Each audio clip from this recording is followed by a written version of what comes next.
Hello everyone, exercise 5.3 question number 2 first part. Question number 2 first part को देखते हैं। क्या लिखा हुआ है? Find the sum given below. जो भी आपको सीक्वेंस दिया हुआ है उसका सम फाइंड कीजिए। देखते हैं क्या दिया हुआ है। 7 plus 10 is to 1/2 plus 1 4 14 plus dot dot dot dot plus 84। इसका सम फाइंड करना है। तो वेरी वेरी इंपॉर्टेंट, इसमें एक छोटी सी बात है। देखिए, क्वेश्चन नंबर 1 की जो हमने फोर्थ पार्ट की है उसमें देखिए, अपने अपनी बुक में देखिए, लास्ट डिजिट के आगे टर्म्स लिखा हुआ है, TERMS terms.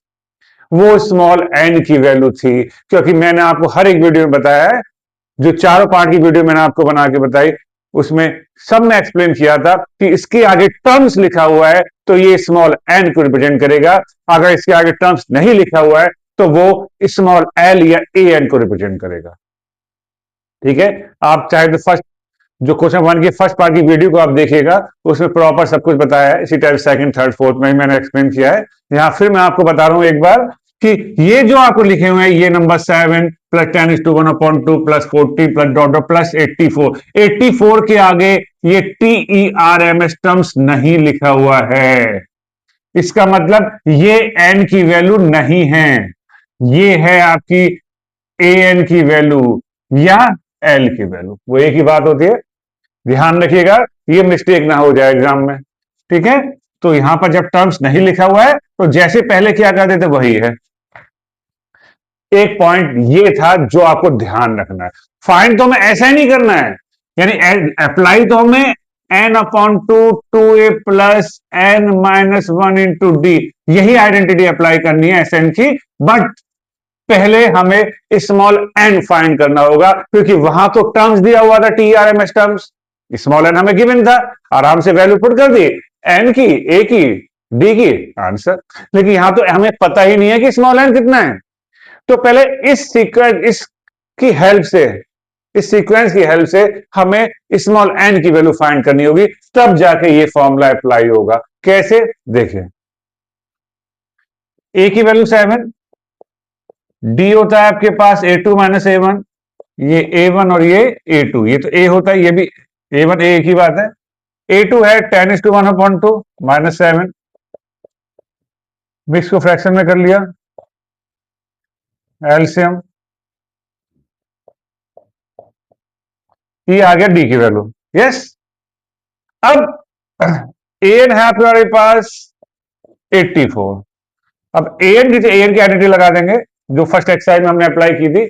N equal to क्या था? A plus n-1 into D, रख दीजिए, इक्वल टू 84 है आपके पास। इस ए के प्लेस पर ए की वैल्यू 7 आपके पास है, एन हमें फाइंड करना है। इस डी के प्लेस पर डी की वैल्यू,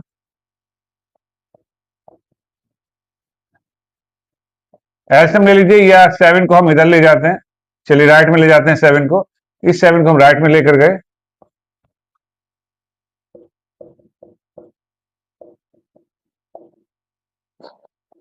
77 क्रॉस मल्टीप्लाई की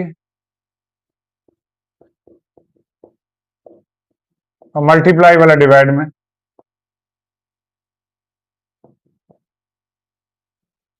22 माइनस में जाके +1 हो गया, 23। यस, तो स्मॉल एन कितना आ गया आपके पास? 23 आ गया, है ना। अब ये फॉर्मूला अप्लाई करेंगे ऊपर वाला, एस एन, पहले फॉर्मूला लिख देंगे। एन एन कितना है? 23। ए ए है आपके पास 7, एन 23 है, और डी है हमारे पास 7/2। तो ध्यान से करिएगा, क्योंकि फ्रैक्शन में तो थोड़ा सा हार्ड हो जाता है। 2 7 या 14, 23 माइनस 22, चलिए कैंसिल आउट हो रहा था, अच्छी बात है, वरना एलसीएम लेना होता। 11 7 या 77, तो 14 प्लस 77 हो गया आपका 91। तो 23 इंटू 91/2, तो 23 91 यहां देख लेते हैं,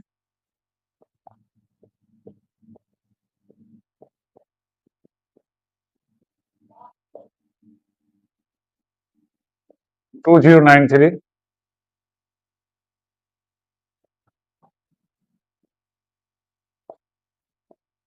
अब इसे मिक्स फ्रैक्शन में कर देते हैं, क्योंकि मिक्स फ्रैक्शन में ही हमें एक क्वेश्चन गिवन था। किससे डिवाइड करना है? 2 से। 2 1 जा 2, 0 ना जाने की 0, 9, 2 4 जा 8 और 2 6 जा 12। तो 1046 इज टू 1/2। 1046 is to 1/2।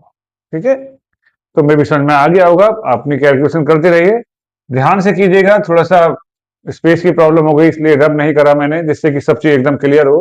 कहीं प्रॉब्लम हो फिर से आप वीडियो को देखिएगा, फिर भी प्रॉब्लम हो तो कमेंट बॉक्स में कमेंट कीजिएगा। Thank you.